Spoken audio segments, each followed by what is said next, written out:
Okay, so today's topic is functional encryption, and I'm mostly going to focus on two papers, one by Dan and Amit and Brent, and another by John and Amit and Brent, and with guest appearances by some more recent results.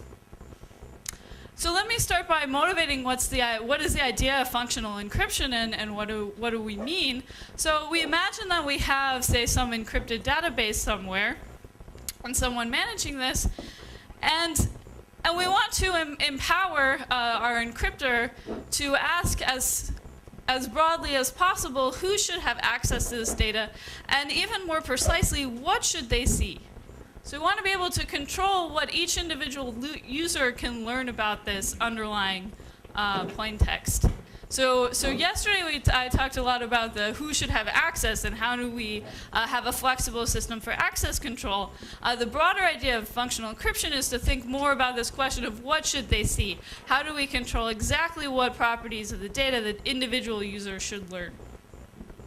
So what we would most like to have is a very general system where we can encrypt our data once, and then we can distribute keys to different users that correspond to arbitrary functions that control exactly what that user can learn from a ciphertext. So if a user has a key associated to a function f1, then they can apply this to the ciphertext and learn exactly f1 applied to the underlying data, but nothing else. Okay, so this could allow you to do things like encrypted searches, or learning maybe just statistics while not learning more specifics about the exact data. And another user can learn something entirely different. They can learn F2 applied to the data, and so on. And of course, we still have a question of collusion, of if a bunch of users get together, they should only learn things that can be derived from the union of these functions that they've individually learned. Okay, and so a very baby step towards this broad goal is to think about the sort of access control encryption that we talked about before, and just say, well, how might we hide the access policy itself? So even if we're just deciding which users should see the data and which users should learn nothing, how do we hide from a user what our access policy is? So we might have a user take their key and try to learn the data, and all they should learn is access denied. They shouldn't learn the reason why. They shouldn't learn that there's some list of other users who can access the data. So how might we hide the policy? And so one construction along these lines, which is pretty much all we have in the pairings world, is we call inner product encryption. So I want to mention that this name is a bit of a misnomer, because we're not actually going to handle arbitrary inner products. In fact, we're not going to handle the mathematical sense in inner product at all. We're going to do a dot product over a finite field. Okay, so we should really call this dot product encryption. So keep that specific example in your head. That's exactly what we're going to do.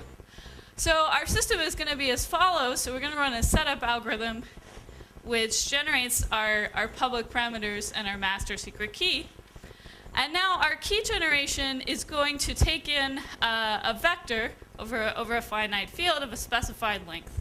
And so a user is now going to be associated with a vector, and we're going to use this vector to decide whether they should have access to the data or not.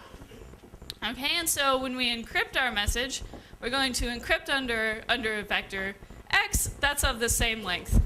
And our decryption policy is going to be that you successfully decrypt if and only if the dot product of the vector associated with the ciphertext and the vector associated with the key happens to be 0. Okay, and so you'll learn the data if your vectors are orthogonal under the dot product, and otherwise you won't learn the data. And the idea is now that we're going to hide this vector.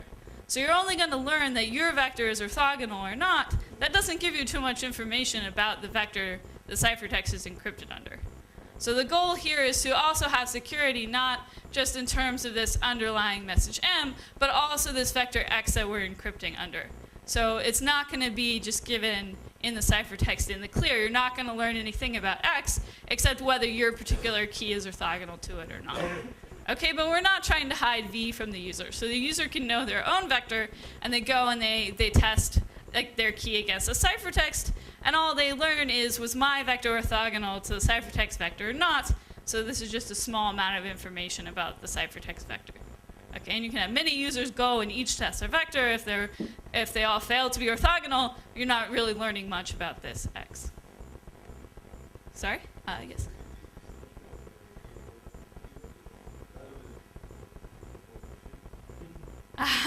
So it does cover some interesting cases. Like I think it's powerful enough to do disjunctions, conjunctions, some kind of simple policies. So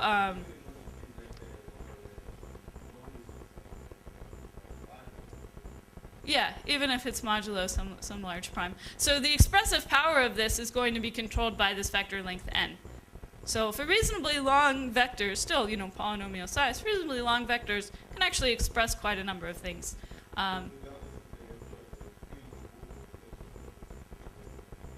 Yeah, so our field is going to be big for security reasons, but that's going to be fine. You can still do some. So this is not as powerful as like the Boolean formulas in the circuits that I was talking about yesterday. So we would like to do that. And I'm going to talk about, in the lattice world, there are some new constructions. I'm going to mention some more general functionality as we go, but for this particular example, we're interested in this because this is what we can do with pairings. So, but it's not so bad. It can do some interesting things. Yes?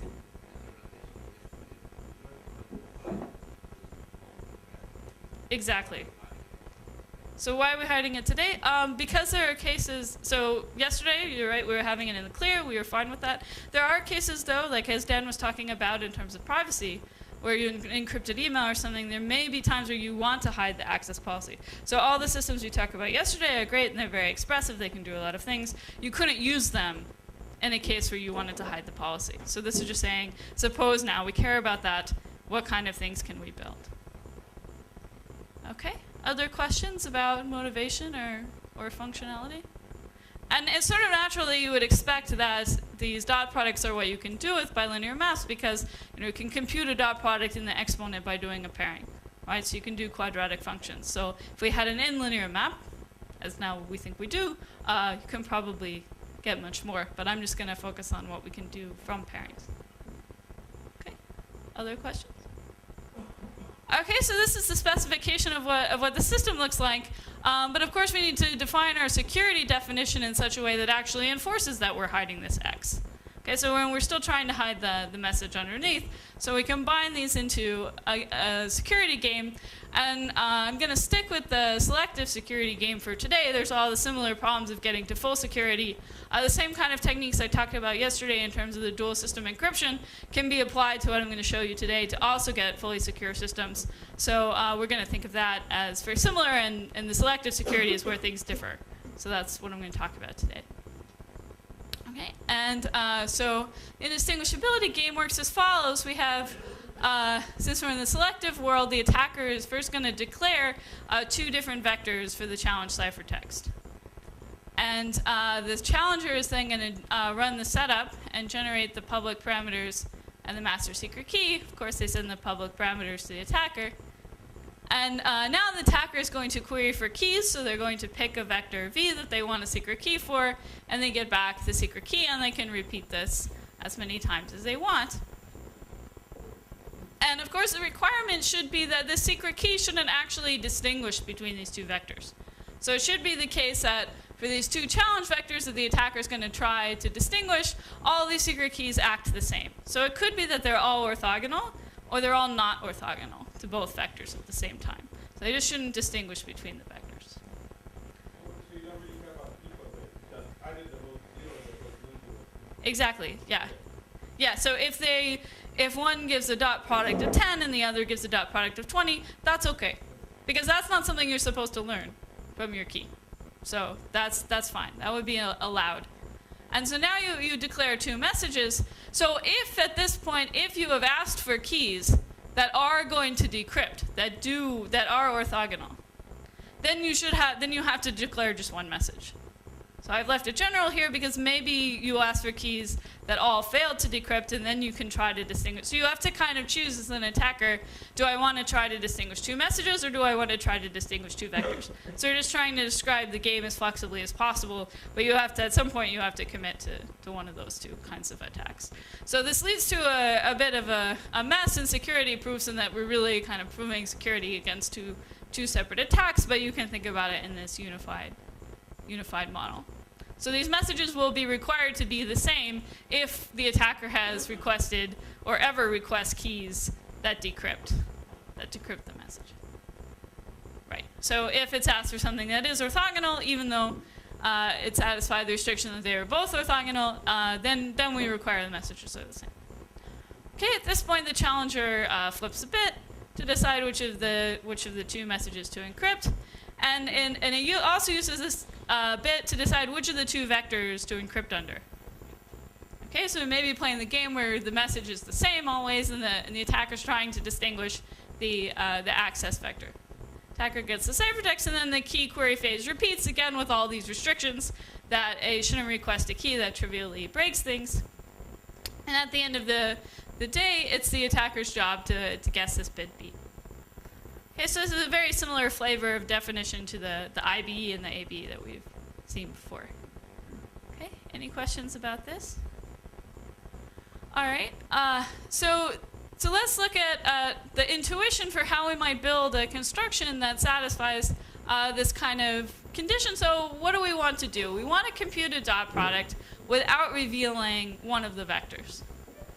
Okay, and so it's very natural to say, well, let's just put it in the exponent.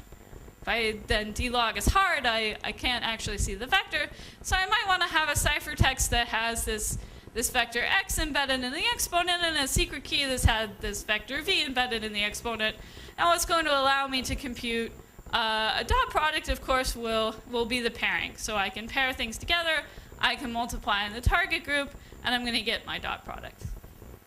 Okay, and you say, well, it's hard to learn the vector from this because it's in the exponent and I can't do d-logs. But there are definitely some remaining problems.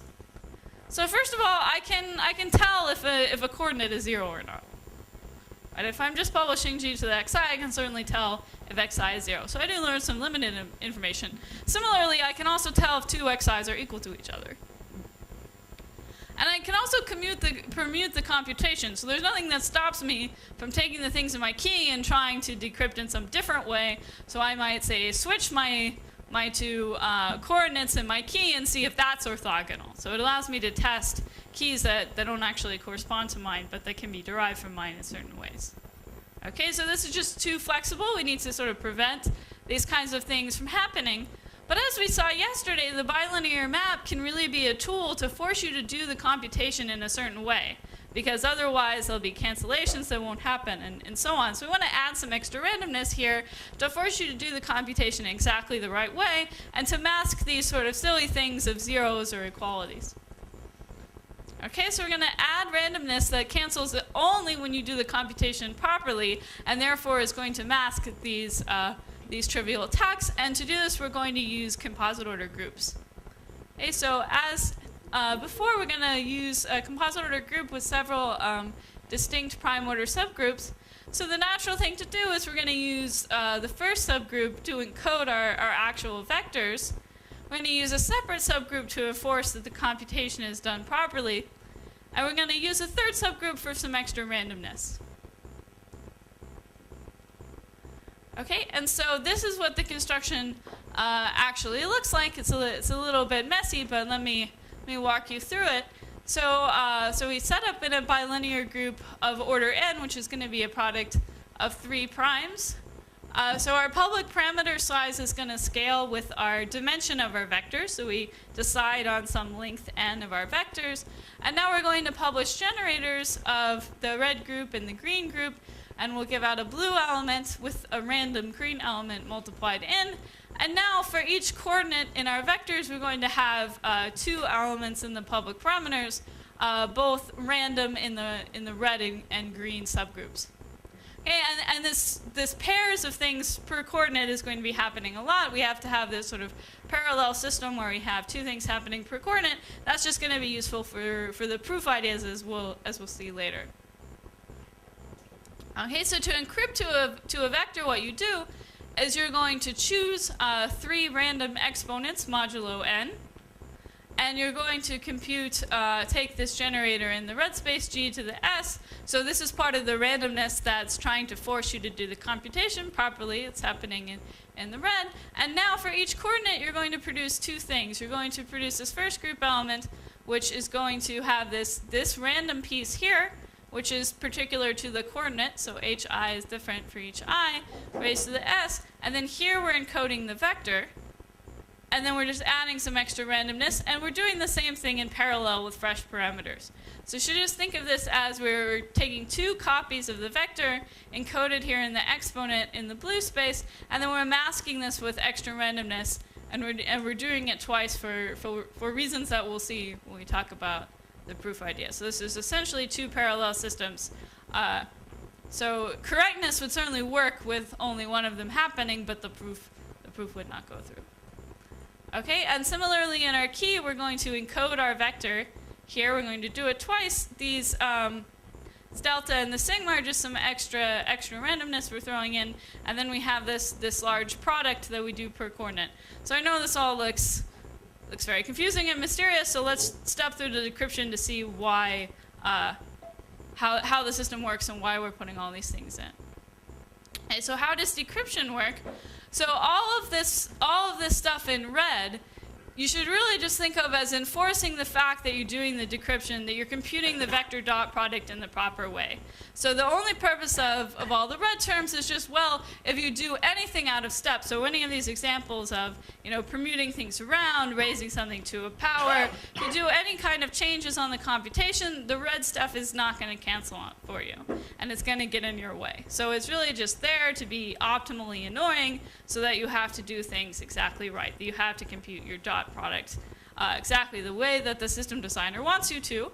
Okay, and then what's happening, and remember that in composite order groups, red only interacts with red and blue only interacts with blue. So the important thing about having the red here and then canceling it out is that it doesn't actually get in the way of computing the dot product in the blue space. So what you're doing in one space is going to be orthogonal under the bilinear map to what you're doing in another space, so you can just tag it along and it won't get in the way.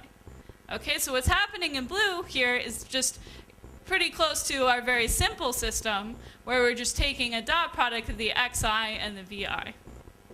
Okay, so when we pair these together, we just get this term in red that's going to cancel with everything else if and only if we do things properly.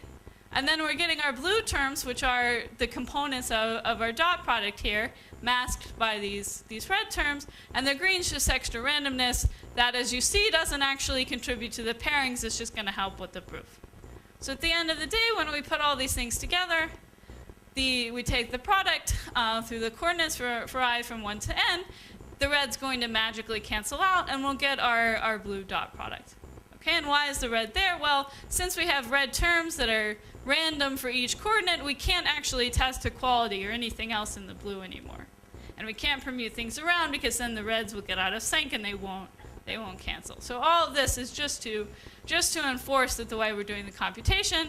And if we do it correctly, we just get some random scalar multiplied by our dot product. And again, this random scalar is now helping us hide what is the dot product other than the fact that it's 0 or non-zero. So if we take a deterministic dot product and we multiply it by a random scalar, we preserve whether or not it's 0, but we hide what the value was other than 0.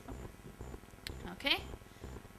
And so the system that, as I've shown you, there was no message. Right now, this is just a system where you take your key and all you learn is a bit of was my dot product 0 or not. So for now, just think of that as the message. It's very easy to just sort of add on a component to encrypt the message once you have this structure. Yes? It seems plausible that doing anything else, we keep the length constant. How do you do it formally? To suspect a particular sequence of operations? What happens if, for example, you have linked keys where the equality between subjects? What happens if you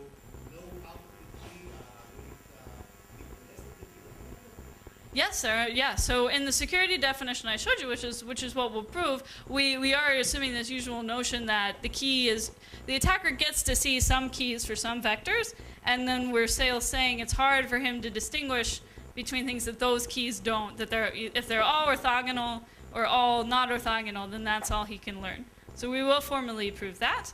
That says nothing about, well, what if there is a key that can distinguish, but he only learns some leakage? We're not going to say anything about that today. But those are certainly good questions.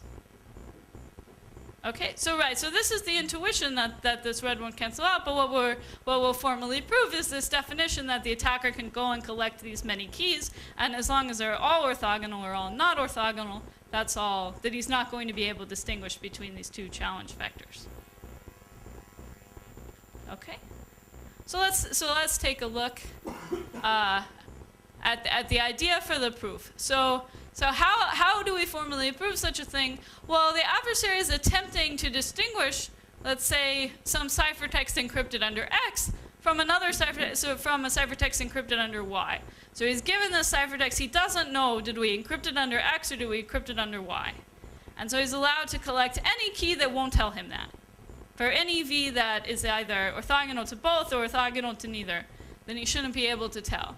And so this is his task. A natural approach to reducing this to some, so we want to reduce this to things that look like subgroup decision on these composite order groups. One thing we would try is we try to do a hybrid. We try to start with the ciphertext that's encrypted under X, and we want to move to a ciphertext that's encrypted under Y. And if at every step we can argue the attacker's advantage doesn't change, well then we're good. Right? Then the attacker couldn't tell the difference between X and Y. But this is a problem because as we move, if we moved coordinate by coordinate, then these sort of intermediary vectors in the middle, they wouldn't have the same orthogonality relationships. Right? So he'd be able to request a key in the middle that would not be orthogonal to some of these intermediary steps, even if it was orthogonal at both endpoints. So this very natural hybrid approach just isn't going to satisfy the constraints of the game of what the attacker can request. Okay, so we need to design a hybrid that preserves orthogonality, and so this is why we introduced two parallel systems. So the idea is to have two parallel systems and to change a half of the system at a time. Okay, so to move in bigger steps where we can still preserve orthogonality. So the idea is that if we have two parallel systems, we start with a ciphertext where both sides of the parallel system are encrypted under X. And one thing we can move to is a ciphertext where one side is encrypted under X and one side is encrypted under 0. Okay, so anything that was orthogonal to X is also orthogonal to 0. Okay, so 0 is a helpful point for moving through. And then we can move to a system that has one side encrypted under X and one side encrypted under Y. And again, this will have the same orthogonality relationships. If you're orthogonal to both X and Y, well, then you're going to see the same result when you look at this sort of mixed system where you're seeing X on one side and Y on the other. They'll either both be orthogonal or both not orthogonal, so these are fine. And then we just essentially reverse the process on the other half of the system to get to Y and Y.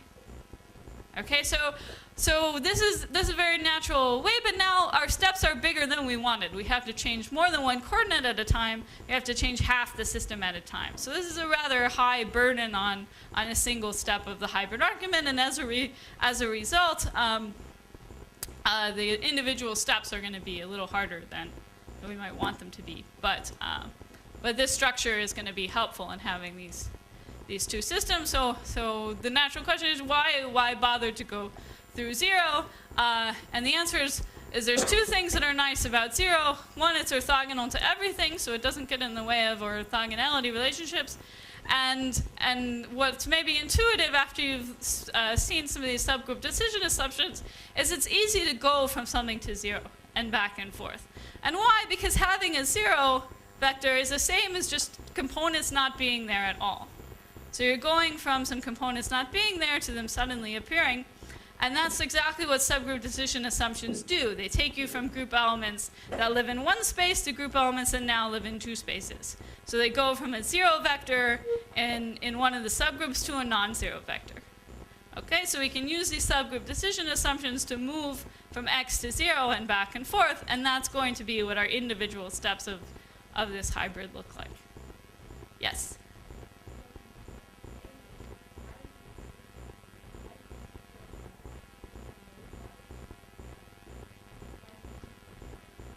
So if you go totally to 0, if everything's 0, there's nothing there.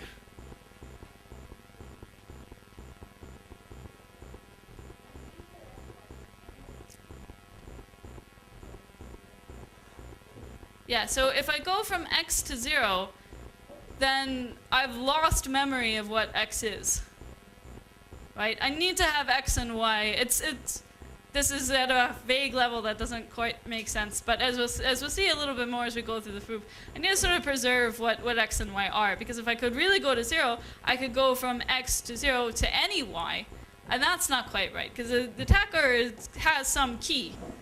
You know, that doesn't distinguish between x and y, but it distinguishes between x and z. So if I could go from x to 0 and then to z, this would be false.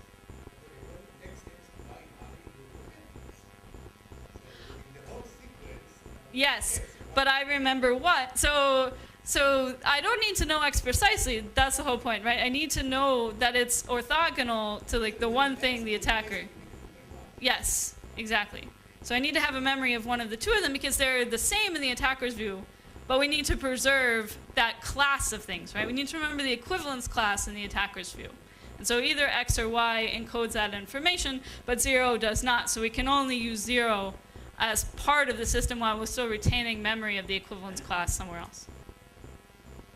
Okay? Hopefully this will make a little more sense as we look through the proof. Other questions on the high level concepts? Okay. So I'm not.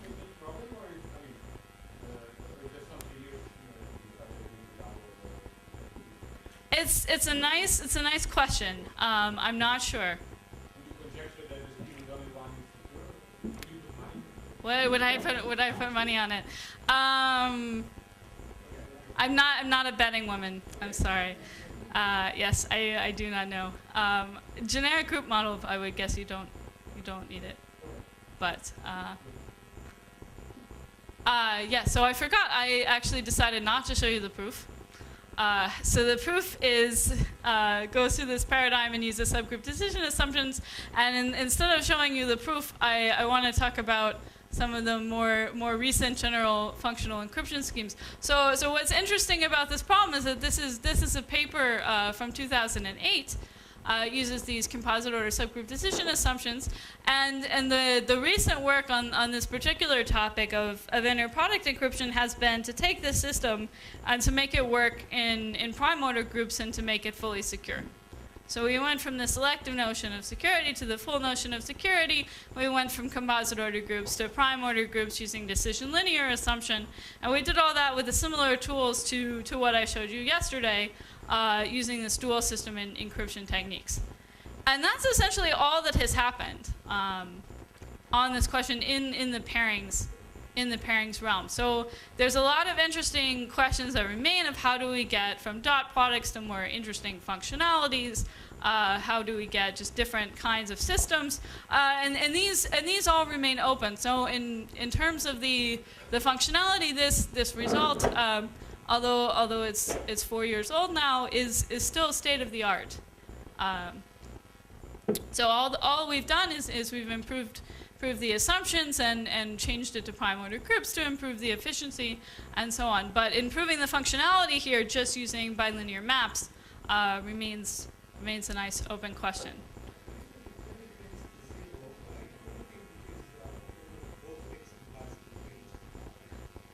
That may be true.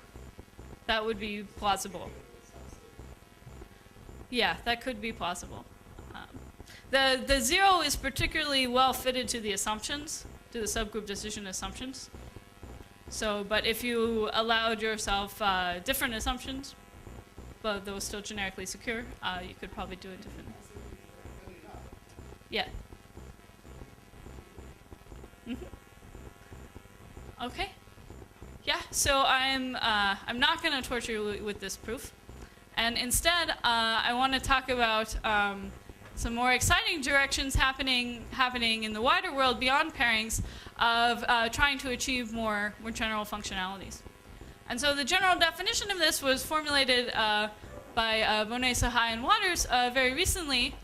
And this is just trying to formalize what we really want a functional encryption system to be, which is that we're going to have a functionality f as a function from keys cross plain text into strings, which defines exactly what a particular key should learn applied to some data.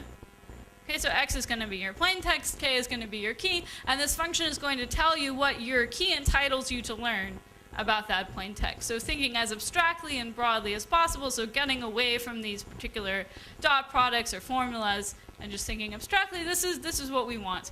And we require that k includes an empty key, which is things you can learn about the plain text just from looking at the ciphertext with no key. So things like the length, for instance.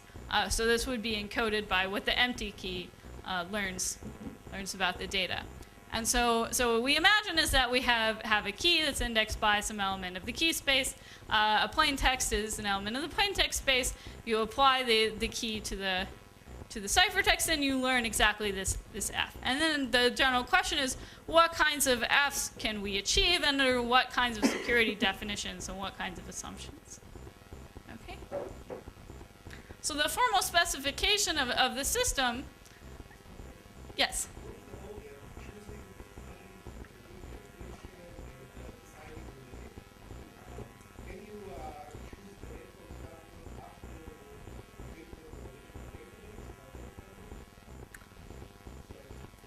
So when is the f chosen?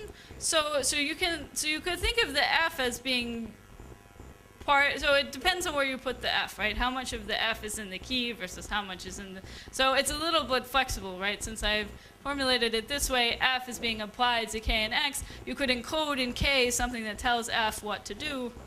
So it's a little bit flexible how you think about it. But you could have.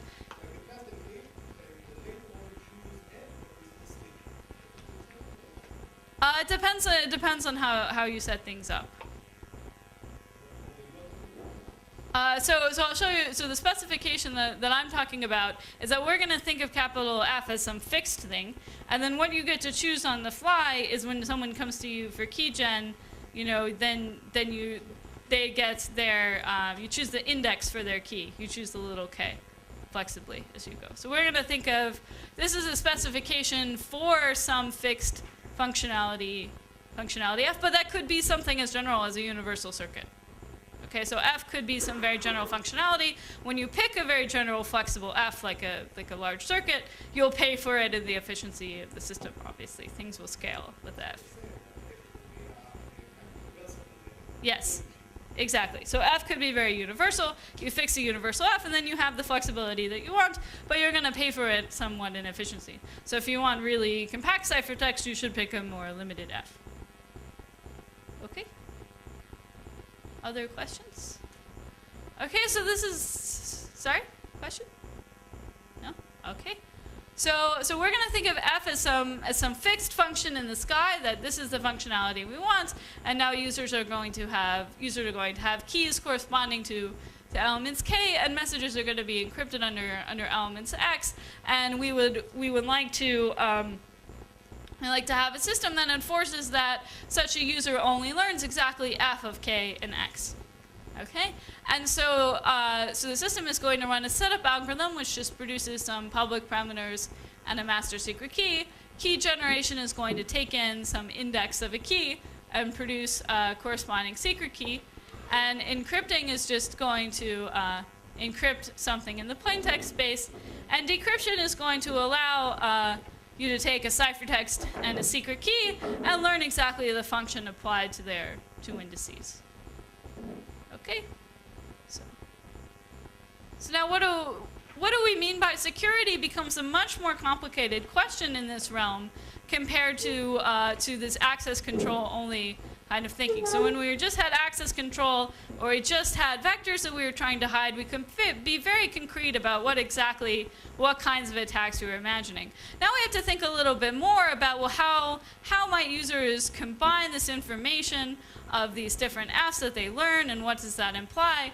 And so we're going to start by trying to create the same definition, and then we're going to see what kind of subtleties crop up along the way. So if we start just down the same road of saying, well, let's try a game-based definition, then the very natural thing would be to follow the sort of attribute-based decryption model, have the challenger generate the setup, send the public parameters, and then we're going to have, of course, some key queries, where the attacker is going to request the key for some index. He gets back the secret key. He repeats as much as he wants. Now he's going to decide on two plain text. So I switched here from X to M, so M for message. So sorry about the inconsistency. And now it should be required that that for each individual key he's requested so far, the function applied to the key and either one of these messages should be the same, right? Because otherwise that key would trivially allow him to distinguish between these messages. And this is the only obvious constraint. Now there's no other obvious constraint at this point, so we'll impose only that constraint. Now the challenger can flip a random bit. He uses that to decide which plain text to use. The key generation process repeats, so the attacker gets to request more keys, again with the same restriction. And at the end of the day, he has to distinguish the two messages. So this seems like a very reasonable definition. For many cases, this may capture what we want, but there are some strange cases where it seems that this is not at all what we meant when we think about functional encryption security. So one thing it doesn't seem to capture is it doesn't capture the computational properties of the functionality F. So let me show you a very silly example. So let's consider a system in which the only key is the empty key. So no keys are ever given out. And the plain text space is just n-bit strings. And the functionality is say, a one-way permutation pi. And so looking at the ciphertext, the user is only supposed to learn a one-way permutation applied to the underlying bit string. Okay, and the proposed construction would say do nothing. Don't hide anything. Just publish the plain text. This seems not in the spirit, of course, of what the functionality was supposed to do, but it actually satisfies our definition. Because the user can only request keys where the function would differ. It's a one-way permutation, so information theoretically encodes the plain text, so the user can't even request any keys. Okay, so this system is actually secure under the game-based definition, but it doesn't capture at all the fact that we said you could only learn F applied to the function, and we didn't account for the fact that F might be hiding something computationally itself. So we only thought of what you learn in an information theoretic sense. Okay, and we destroyed any computational properties of F. Now this example is kind of cute, but it's also a little bit silly. You might sort of hope to get around it just by making some very ad hoc kind of additional restrictions. But so let me show you a further example that's a little more natural. So this is in a paper by Adam O'Neill that actually has keys, but achieves a similar thing. So we could imagine a set of functions, for instance, that's just finite, that we just have n functions that can be associated with keys. So there are, say, only 100 possible keys in the world. And you can let G be a function so that if you're given the concatenation of these specified functions applied to the plain text, it's going to be hard to guess G of X. So you can think of G as, say, like a hardcore bit given all these functions. And now, but you could also still have the property that G, the information theoretically is encoding this information. So G of X will be equal to G of Y if and only if the concatenation of all these functions actually satisfies the same equality. So even though it's hard to compute, it's hard to guess G of X, information theoretically it's already encoded in this information you've received. Okay, and in this case, you can take any public key encryption scheme and any supposed functional encryption scheme for this set of functions, and you can create something that's secure under our game-based definition, but clearly reveals more than you meant. So let's look at how we create a new functional encryption scheme.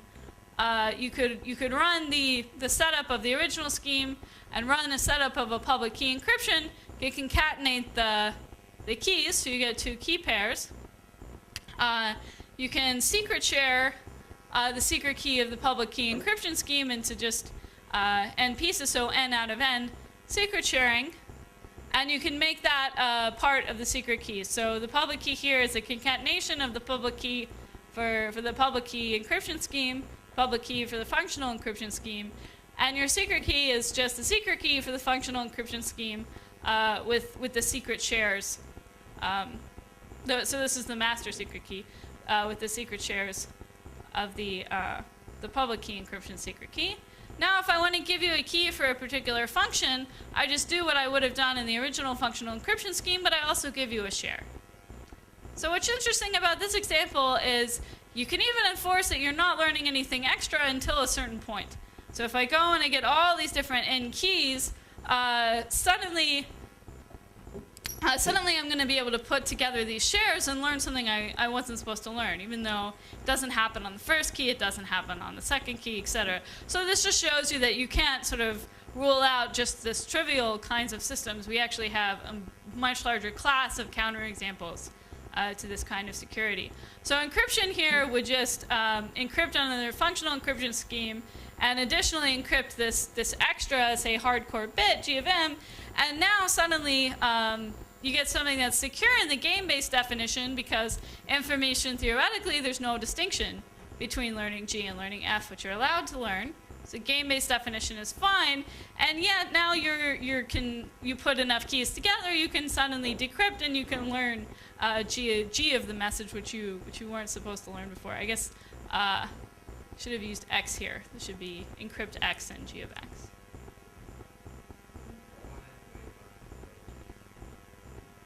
Sorry? So what do you mean by?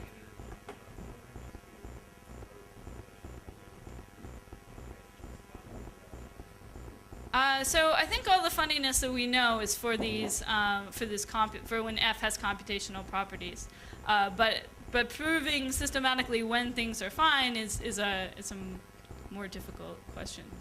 So there's lots of new work in this domain on like what's the right definition for this case and that case and one. So so there's plenty of work that I'm not as familiar with. Yeah.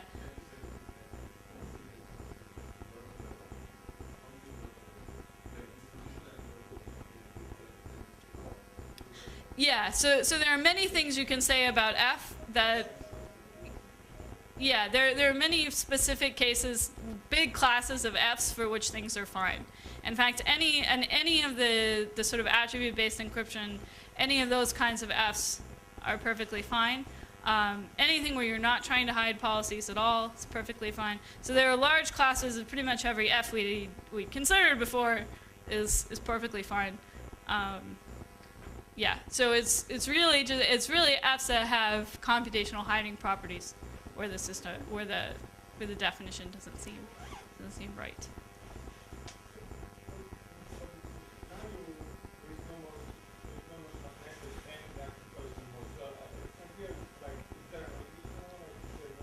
Sorry, is there? Before you said both repeat, then they must have the same message. Yeah. Now it's all.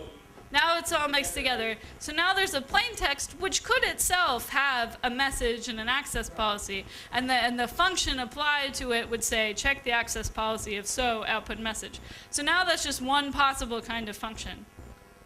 Right? So now we think of the plain text as this underlying thing. It may describe an access policy inside it, and may not. And the function just says, okay, what of this plain text am I supposed to tell you?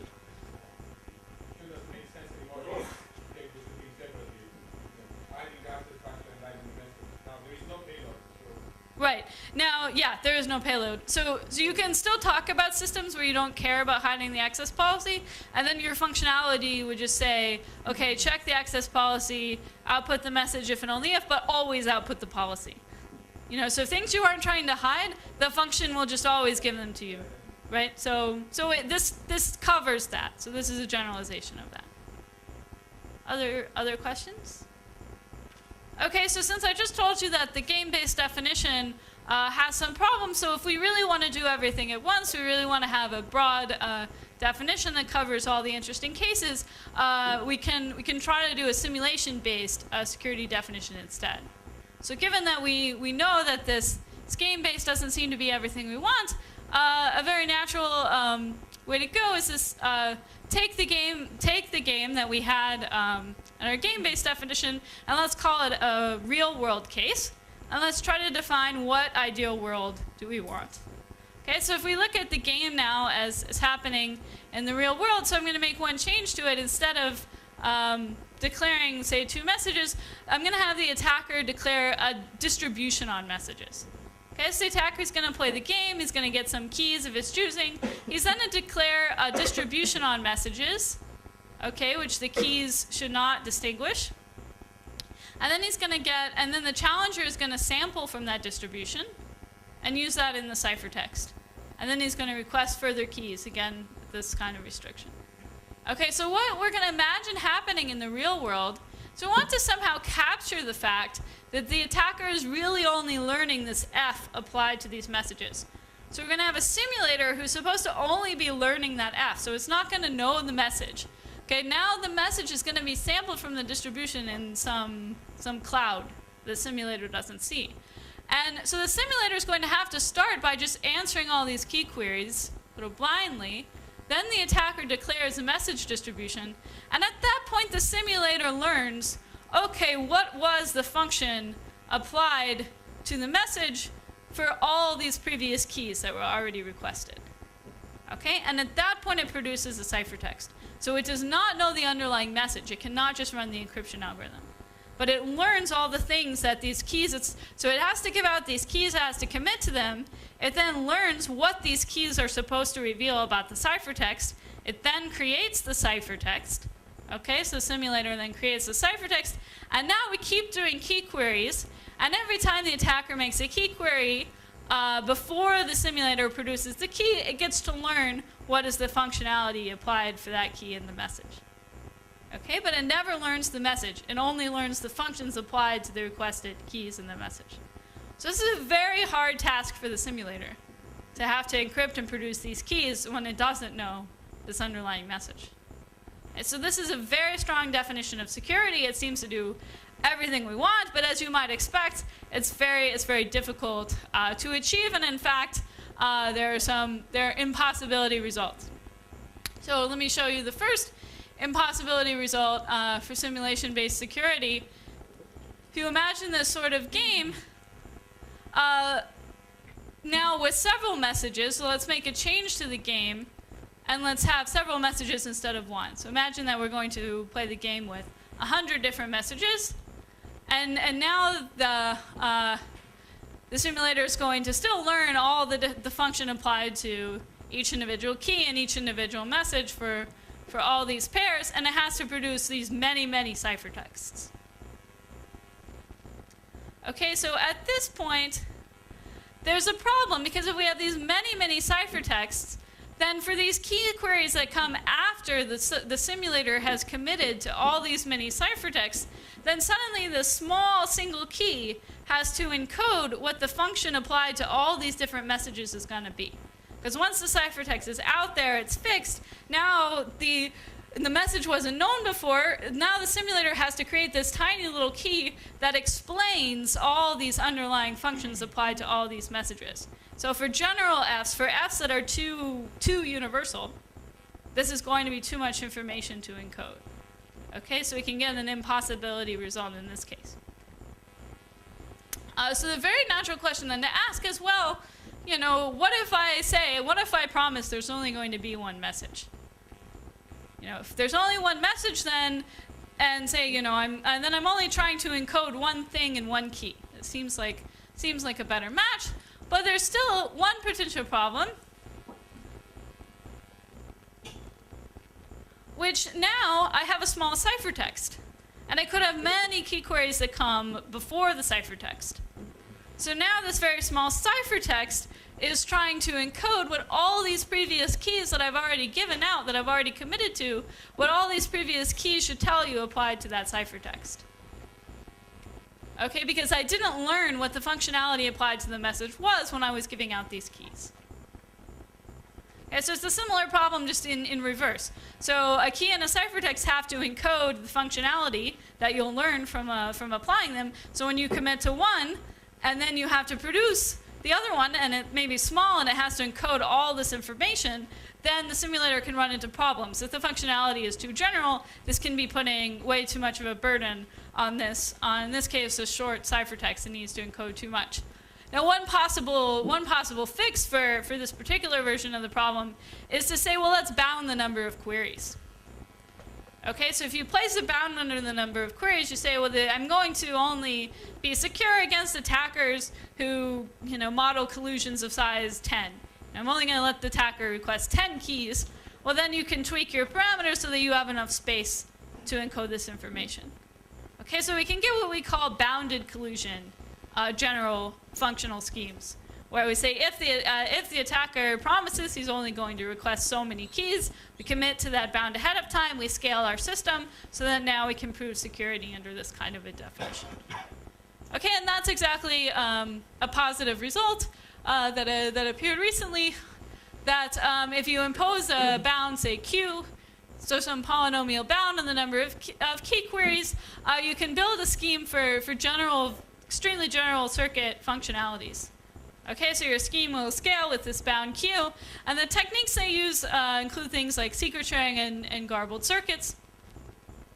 And very recently there's a new result on this, which is also for bounded collusion general functionalities that gets things much more efficiently and draws upon some heavier machinery of these lattice-based ABE and FHE constructions, and this can be instantiated from LWE and has nice applications as well. So there are lots of new results in this space of coming up with good, efficient, bounded collusion schemes under this very strong simulation-based security definition. And we know we need them to be bounded collusion resistant because of this impossibility result.